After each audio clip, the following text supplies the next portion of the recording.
Hi guys, welcome to my channel, and today we're going to talk about stance. And for those of you who had a bad back problem, ranging from your lower back up to your upper part of your back, then this might be a really useful video and I really hope it helps.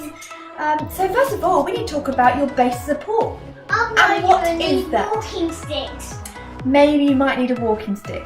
But we're going to talk about our base of support. And what is your base of support? Toes.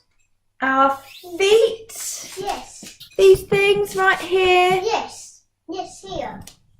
These things. Yes, our feet. And if they're not mobile, neither will we. So let's begin. Right, I thought we'd look at people walking and moving. So these girls here, they are looking at their phones.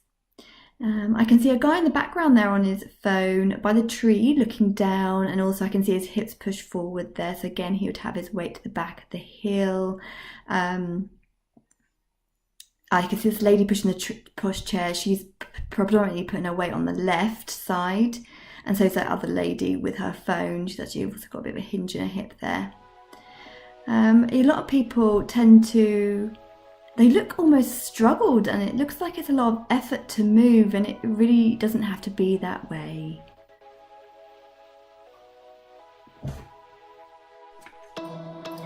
Do you do a lot of standing? You might be a mum who watches your child playing football every weekend, or you could have a job that requires a lot of standing. Maybe you're in retail or you're a nurse, or perhaps you're a mum that carries your child on the hip.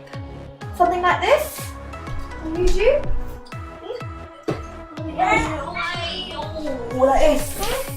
Maybe you carry your child on your hip like this. This might be quite common. Yeah. And then you'll end up again with a hip problem or a back problem, depending on what hip you carry them on. Thank you, sir. Firstly, we need to take 4 photos of yourself. This is going to give you a good indication of what's going on with your body. So, front, side, back, and other side. Have you done it? Great. So, I'm going to ask you a few questions, and they are going to be very relevant. Now, you can even stand there and do it now, okay? So you don't have to look at your photos, you can get a good feel of what's going on now. So, are your feet or are your legs wider than your hips when you're standing? Is your weight to the back of the heel or is it to the front of the heel? Are you standing with your more on your inside of your foot or your outside of your foot? And even maybe you're standing on one foot more than the other, so is it your left or your right? These are all very relevant to what we're about to do and look at. Right, so let's explain.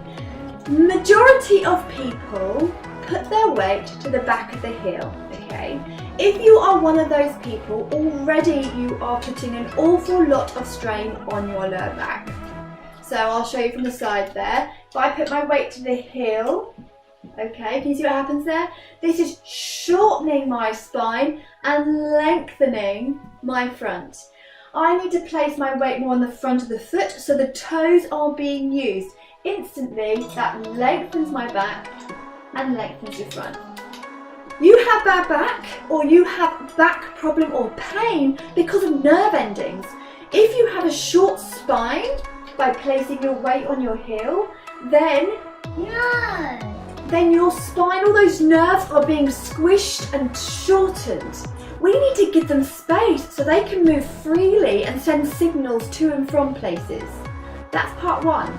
If you are someone who's standing a bit wider and does this a lot, so feet wider than your hips, again, when I'm standing wider, can you see what happens? I stretch through my front and my thighs, shorten my back. Tummy muscles also aren't working. And again, same problem is happening, you're squishing those nerve endings. Again, by placing those feet underneath your hips, lengthens your spine, engages your bottom, and automatically... And Mummy, you're actually talking about bones. Yes, I am talking about bones as well, absolutely, because they give us our shape. But But when you stand with the front of the foot, then yes, you are automatically engaging your stomach muscles. Okay, so there's a lot of other things that are going on than just me saying, oh, let's just work with the feet. There's lots of other things going on that is going to help you improve that positioning. Okay, great. So now we have spoken about where to position the weight. Let's really put this into practice and practice with me. Place your weight to the heel. Notice what happens to the front of the thigh. There might be a tightening happening and your tummy muscles sort of stretch and loosen. They kind of hang out. And then place your weight to the front of the foot and then notice what happens.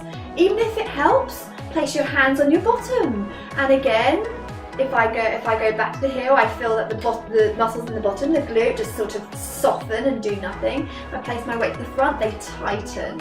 Place your hands on your tummy, do the same thing. Put your weight to the heel, notice what happens. Put your weight to the front, notice what happens. Again, they tighten.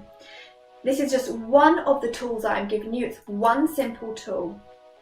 Okay. Now also, look down at your feet. Have a good look at them. Are they rigid in the toes? Do you have a high arch? Do you have a flatter arch? Now this would be another video because there is a foot exercise video I've done, so you can please go to that if you feel the need to. But also this is important if you feel there's more work to be done with your feet.